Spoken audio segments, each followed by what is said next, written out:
All right, guys, so before we get started, today is a good reminder that not all projects go smoothly and as planned. So if you stay tuned to the end, we'll give you 3 or 4 lessons learned that hopefully you won't make the same mistakes we did. So that being said, enjoy the video.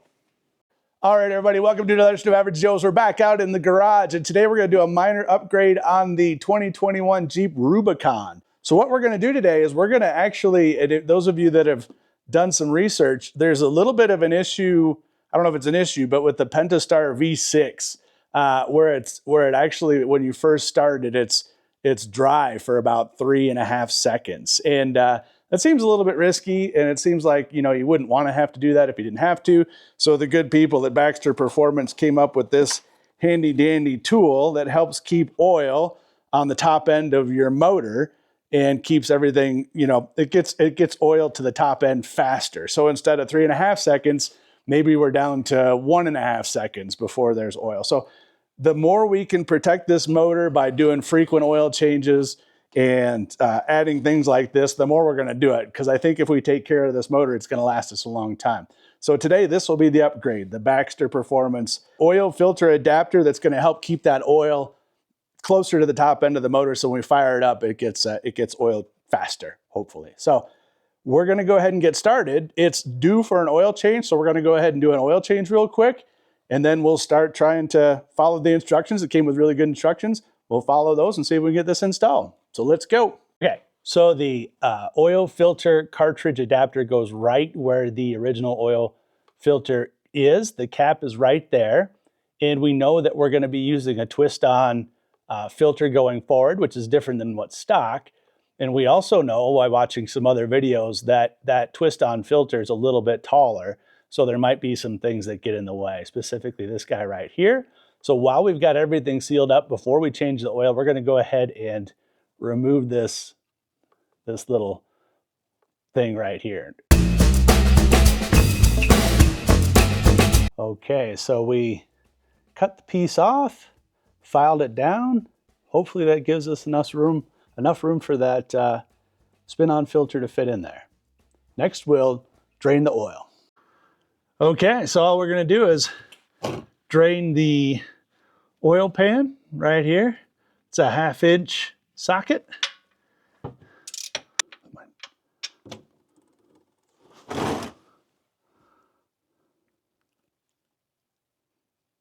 All right, we'll just pop the old plug back in, make sure it's good and tight. Probably doesn't have to be as tight as it was. Wipe away the excess oil. There we go. Okay, so first things first, we're going to remove the existing cartridge filter and the cap. So here's the cap. It looks like it's about a 1-inch socket. We've got something close. We're going to go ahead and use that. Pop that off.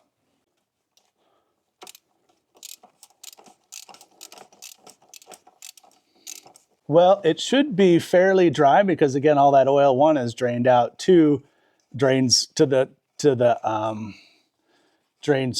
oil pan anyway, but there's probably always going to be some level of drippage. So pretty dry, but again, you can see, this is the stock filter, and typically what we would do is just replace this element. And today we're going to replace this whole thing. Okay, so first thing, we're going to make sure that the threads on the locking cleat and the collar are aligned, which they are.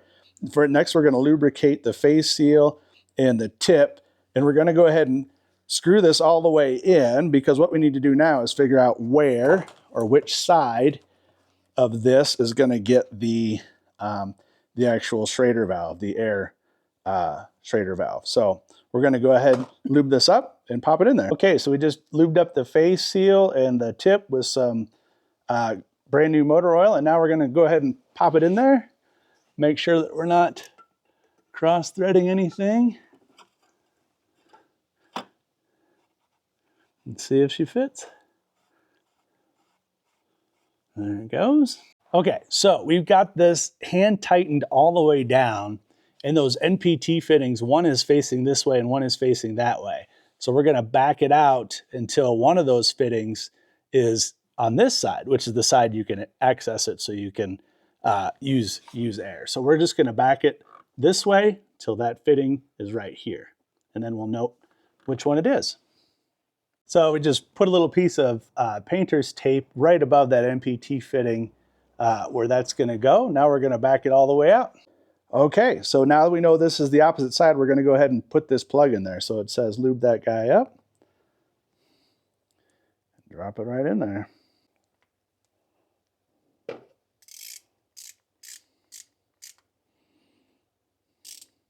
Okay, next I'm going to drop the body O-ring on there, and then we'll follow that with the tip O-ring. So we'll just work that on. So we've got the gaskets on there, got the body gasket, body O-ring, and then the tip O-ring. I'm going to go ahead and kind of get those guys good and lubed up, again with some good new motor oil.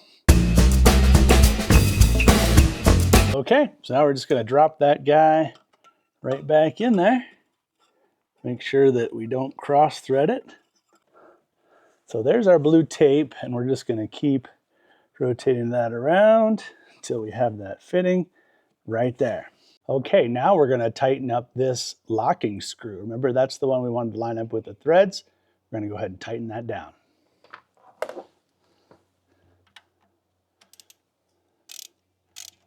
Okay, so remember that NPT fitting is right on this side of the canister or the filter cartridge.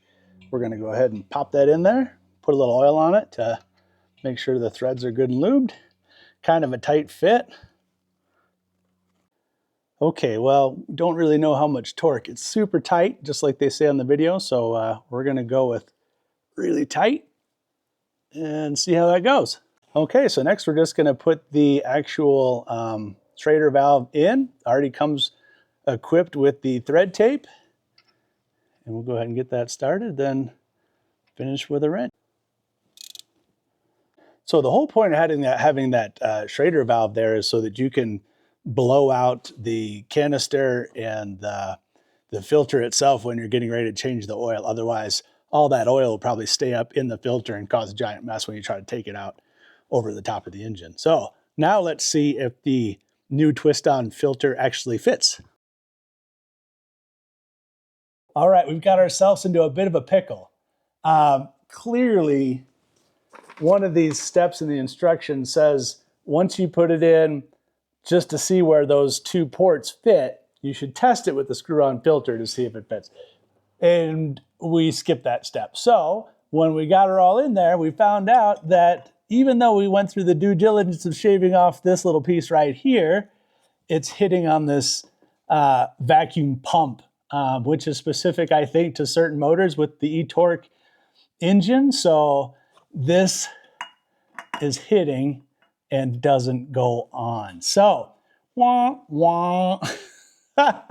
What we're going to do is we're going to go ahead and we tried different things. We've been working on this for a while. We tried a few different things, tried shimming it up.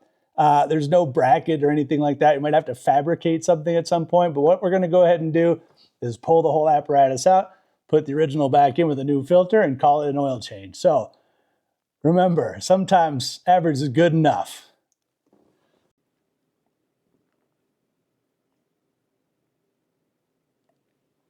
Ooh, that's good. All right, so there you have it, guys. Kind of sad, but it all worked out. The Jeep's running great. The thing is, we took the part back out. Maybe we'll figure out how to use it in the future. We can fix it so it works. Maybe it's a little modification we can figure out, no problem. But 3 lessons learned. 1, know all the information about your vehicle. Know the part that you're going to get. Know that it works with that vehicle. Worst comes to worst, call the supplier and just say, hey, this is our vehicle. Are there any watch outs? If they would have asked us if we had the e-torque system in our V6 Pentastar, we would have had to figure it out. It's a great question. It would have saved us some time and effort. Rule number 2, or lesson number 2, read the instructions. I mean, we read them a couple of times and they're really clear. They're super easy on this product. It's a great product, easy to install, but you got to read the instructions. And number 3 is follow the instructions. So even if you read them, make sure you follow them when you're working through the process.